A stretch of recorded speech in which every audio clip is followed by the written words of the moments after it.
Folklorique by Manuel Ortega Abis. In a time long past, when the earth was younger, and the skies still sang with the voices of the stars, there was a small village nestled at the edge of an ancient forest.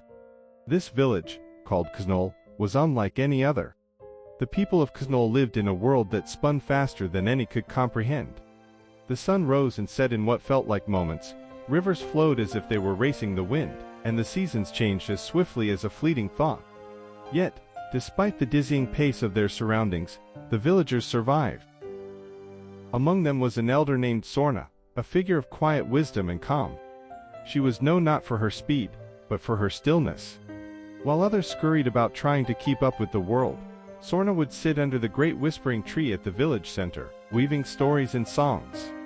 When asked how she managed to thrive in such a whirlwind of existence, Sorna would smile and say, "All who survived are not swift in this fast-spinning world. Some find balance, and in balance, we find our rhythm." The villagers often struggled to understand her words, especially the younger ones, who dashed from one task to the next, desperate to stay ahead of the world's unyielding pace. But one fateful year, the world began to spin even faster. Days became blurs, and nights were but fleeting shadows. The crops withered from neglect, and the people grew weary from their constant race against time. Seeing their distress, Sorna called the villagers together under the great whispering tree. To survive this storm of speed, she began, her voice a calm river amidst their turmoil, "We must learn not to race but to balance." "Balance," cried a young farmer named Vlakajan.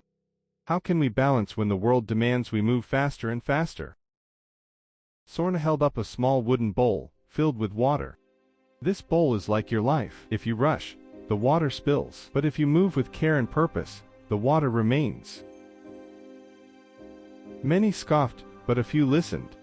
They followed Sorna as she taught them to walk slowly, to breathe deeply, and to move not with the world's frenzy, but with their own deliberate rhythm.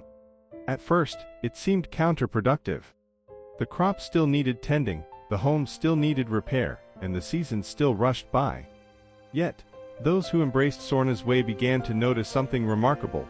Their work, though slower, was more enduring. Their hearts felt lighter, and their days less blurred. One evening, as the sun dipped below the horizon, a great storm arose. Winds howled, trees bent, and the earth itself seemed to tremble.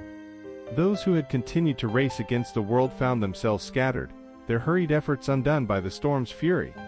But those who had learned balance stood firm, their steady hands and calm minds guiding them through the chaos.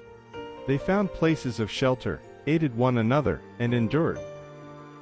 When the storm passed, the world slowed, as if exhausted by its own tempest.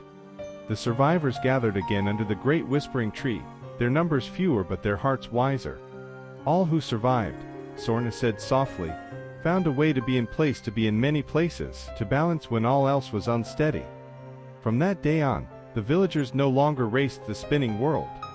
Instead, they lived in harmony with its rhythm, finding strength in their own steady flow. They began to call their new way of life, the lasting leisure, and they celebrated it through poetry and song, teaching each new generation the art of balance and the beauty of deliberate living. And so, the story of Knol became a legend, a reminder that survival is not always about speed but about finding one's rhythm. As Sorna had once said, "Fasten your seatbelt, clear your heart as well as your mind, and take one final deep breath. Enter life's lasting leisurely." Poetry.